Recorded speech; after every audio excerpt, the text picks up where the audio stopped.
ചേട്ടനോട് എന്റെ പാവൻകുട്ടിയാണ് റെഡിലാണ് ചേട്ടനിൽ ഒരു ആനക്കുട്ടിയുടെ ഫ്രണ്ടില് 11 പഴം കൊണ്ടുവച്ചു.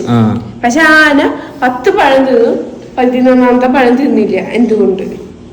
എന്റെ കുട്ടി ആനക്കുട്ടി അല്ല. ചേച്ചി പിടിക്കാം.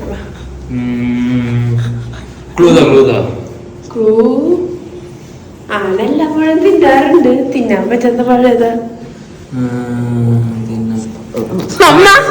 പായസമില്ല. അമ്മ അവന്റെ അടുത്തേക്ക് എത്ര പേരുണ്ട? അറിയില്ല. പ്ലാസ്റ്റിക് പഴം. വേറൊന്നുണ്ട്. ഇന്ന് വേറൊരു ആനയുടെ മുമ്പിൽ തന്നെ ഇല്ലേ വീണ്ടും 11 പഴം വെച്ചു. പക്ഷെ ആന 11 പഴം തിന്നില്ല. 11 പഴവും പ്ലാസ്റ്റിക് ആയിരുന്നു. അല്ല. പിന്നെ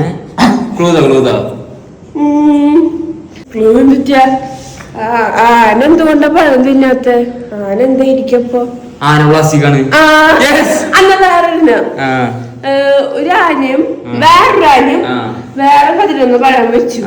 അപ്പോഴും ആന 11 പഴം തിന്നില്ല. 11 പഴം പ്ലാസ്റ്റിക് അല്ല. ആനയും ഒറിജിനല് പഴം ഒറിജിനല അല്ല. അത് വേറെ ആനല്ല. ആന ടിവിയുടെ അകത്തും പഴം പുറത്തിരുന്നു. ഇതിനൊക്കെ കുറച്ചധികം ബുദ്ധിയാണ് എന്റെ പോലെ. അപ്പൊ നിങ്ങൾക്ക് എന്റെ ഈ കുട്ടി വീഡിയോ ഇഷ്ടപ്പെട്ട് ലൈക്ക് സബ്സ്ക്രൈബ് ചെയ്യാൻ മറക്കല്ലേ. കണ്ണു പുറത്തേക്ക് വരുമോ? Bye bye.